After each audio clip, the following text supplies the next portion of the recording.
Είναι προέκταση του δράματος.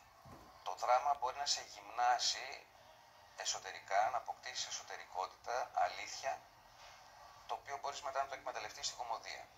Αλλά οι συνιστώσεις του δράματος είναι πολλές και πολύ δύσκολες.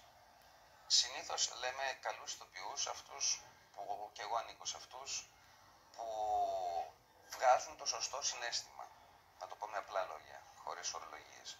Λέει το κείμενο κλαις, γελάς, θυμώνεις. Κλαις, κλαίω, γελάω, γελάω, θυμώνω, θυμώνω. Αλλά αυτά είναι μόνο 3 συναισθήματα.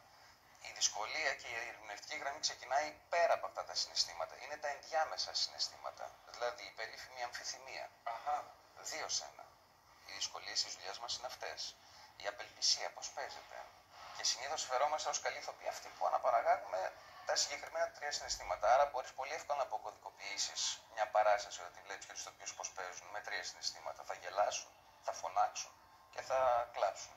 Δεν είναι αυτό ερμηνεία. Από εκεί πέρα ξεκινάει. Και εκεί οι παλιότεροι, εν μη τι άλλο, κάναν 1 χρόνο στούντιο μόνοι τους για να μπορέσουν να βρουν τα μυστικά. Στα θεατρικά έργα και κυρίως στα δράματα και στους μεγάλους συγγραφείς μιλούν οι σκέψεις και όχι οι ατάκες. Μιλούν οι σκέψεις και το συναίσθημα βέβαια. Γι' αυτό και αυτομάτως γίνεται δύσκολο εγχείρημα. Τώρα, στην κωμωδία, παίρνοντας όλο αυτό το μάθημα που παίρνεις από το δράμα, δουλεύεις με τα ημιτόνια.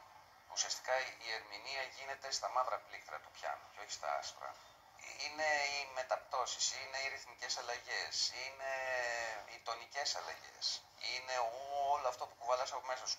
Η τοποθέτηση του σωστού συναισθήματος για να βγει είναι ότι πρέπει να γίνεις πασαδόρος του εαυτού σου.